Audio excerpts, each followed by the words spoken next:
मेरा नाम मयंक अग्रवाल है। मैं बिजनौर यूपी से हूँ और मैंने बीटेक किया है मैकेनिकल इंजीनियरिंग से। अभी मैं असिस्टेंट एम्प्लॉयमेंट ऑफिसर के पोस्ट पे काम कर रहा हूँ हरियाणा में, झज्जर। हरियाणा। हाँ जी। आज का एक्सपीरियंस कैसा रहा इंटरव्यू का? अच्छा था। किस तरह के क्वेश्चन आपसे पूछे गए, आपकी जॉब से रिलेटेड किस तरह के पूछे हाँ, जॉब से रिलेटेड काफ़ी क्वेश्चंस थे। अनएम्प्लॉयमेंट का इशू क्या है, उसे कैसे सॉल्व कर सकते हैं। यूपी में अनएम्प्लॉयमेंट के इशू को कैसे सॉल्व कर सकते हैं, इंडस्ट्रीज को अट्रैक्ट कैसे कर सकते हैं।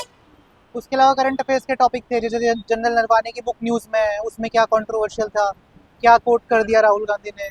और उससे रिलेटेड उन्होंने ऑफिशियल सीक्रेट्स एक्ट के बारे में भी पूछा, जो 3 एक्ट पार्लियामेंट लेके आई थी, जो बाद में रिपील करे, फार्मिंग से रिलेटेड, एग्रीकल्चर से रिलेटेड, उसके बारे में पूछा। हैं? यही सारे क्वेश्चन थे जो उन्होंने पूछे। ओके, आपके अकेडमिक बैकग्राउंड से बीटेक बताया।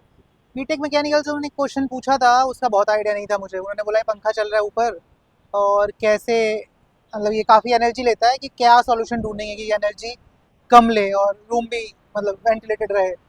तो मुझे उसके बारे में कोई आइडिया नहीं था। मैंने कहा सर नेचुरल वेंटिलेशन के बारे में सोच पा रहा हूँ अभी, तो मैं इससे ज़्यादा नहीं सोच पा रहा। ओके, कोई सिचुएशन बेस्ड क्वेश्चन क्रिएट किया हो? हाँ, एक क्वेश्चन था कि अभी आप एसडीएम हो और हायर एजुकेशन या टेक्निकल एजुकेशन का तो आपने देखा ही है, तो आप क्या करोगे उसके लिए। हम्म, तो ये पूछा था मुझसे। ऐसा कोई क्वेश्चन जिसमें सॉरी बोलना पड़ा हो? हाँ, ये जो पंखे वाला क्वेश्चन था, इसमें मुझे बोलना पड़ा सॉरी सर, इसके बारे में आइडिया नहीं है। ऑफिशियल सीक्रेट्स एक्ट के बारे में पूछा, उसके बारे में मैंने बताया। उन्होंने फिर पूछा कि कोई बंदा अगर वॉयलेट करे तो कितनी सज़ा होगी, क्या होगा उसे। मैंने कहा सर ये तो मुझे याद नहीं आ रहा अभी। ओके, तो फिर बोर्ड बोर्ड मेंबर का रिएक्शन कैसा था? उन्होंने कहा ठीक है, इट्स ओके। तो कितनी देर तक चला था आपका इंटरव्यू? जितना मैं रिकॉल कर पा रहा हूँ, 15 से 20 मिनट चला होगा शायद। ओके, ये आपका यूपीसीएस का अटेम्प्ट कौन सा है और मीडियम क्या? मीडियम इंग्लिश था। अटेम्प्ट तो 3-4 हुए होंगे। ओके, अगर लास्ट टाइम की बात करूँ तो क्या एक्सपीरियंस रहा बात करो? हाँ, लास्ट मैंने प्री क्लियर नहीं करा था, क्योंकि मेरे यूपीएससी के अटेम्प्ट थे। जब तक यूपीएससी के अटेम्प्ट थे तो यूपीपीसीएस को मैंने उतना सीरियस लिया नहीं था। ओके। तो यूपीएससी खत्म हो गया तो फिर यहाँ पे शिफ्ट कर लिया सीरियसली। ओके, आपके यूपीएससी का अटेम्प्ट पूरे खत्म हो हाँ चुके जी। हैं। तो आप उस टाइम पे क्या इंडिकेटर तैयारी कर रहे थे या फिर डेडिकेट तैयारी? डेडिकेटेड यूपीएससी की ही तैयारी कर रहे थे। उस दौरान एचसीएस निकल गया था, क्योंकि एचसीएस काफ़ी अलाइंड है यूपीएससी से। वो अपने स्टेट का भी बहुत कम पूछते हैं और काफ़ी पेपर यूपीएससी जैसा ही है।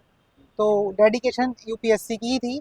यूपीएससी में लास्ट अटेम्प्ट में इंटरव्यू तक पहुंचा था मैं। अभी वो खत्म हो गए तो अभी यूपीपीसीएस पे फोकस है अभी। ओके, तो क्या लगा यूपीएससी में आपके कहाँ गैप रह रहा था लास्ट टर्म तक आप लगे रहे? मुझे लगता है कि मेरे मेंस और आंसर राइटिंग शायद उतना अच्छा नहीं था लास्ट तक भी, क्योंकि मैंने 4 मेंस लिखे ओके। और सबसे लास्ट मेंस क्लियर किया। तो इम्प्रूवमेंट थी क्योंकि मेंस क्लियर हुआ, पर वो दिखाता है कि उतनी इम्प्रूवमेंट भी नहीं थी, क्योंकि मेंस में बहुत अच्छे नंबर उसके बाद भी नहीं थे। इसी वजह से मैं मेरिट में बाहर हो गया था। तो मुझे आंसर राइटिंग पे और फोकस की ज़रूरत है। ओके, तो अगर मैं बात करूँ प्रीलिम्स के रिसोर्सेज के बारे में तो शुरू से थोड़ा बताइए, क्योंकि आप अच्छा एक गाइड कर सकते हैं। तो अच्छा खासा एक्सपीरियंस है आपके पास, तो प्रीलिम्स को लेकर के क्या आप प्रोड्यूस वाला करते हैं उसको पहले आप पोस्ट प्रेफरेंस से कुछ करते हो क्या सर? नहीं। अच्छा नहीं, हॉबी से। नहीं, अच्छा, करंट वाला पता है आपको? करंट वाला वो निर्वाणे वाला था, मैंने बोला। अच्छा अच्छा अच्छा। और फार्मिंग से रिलेटेड क्या इशू है, वो 3 जो लॉज रिपील करे थे, मतलब वो बिल्कुल करंट तो नहीं है, 3 साल हो गए होंगे उसे, पर उससे भी पूछा था। एकेडमिक से। एकेडमिक से मैकेनिकल का वो फैन वाला क्वेश्चन था, तो काफ़ी टाइम हो गया बीटेक करे हुए, तो एकेडमिक से यही बोल सकते हैं, मैकेनिकल का क्वेश्चन था। सही है सर। हाँ। बहुत बहुत धन्यवाद।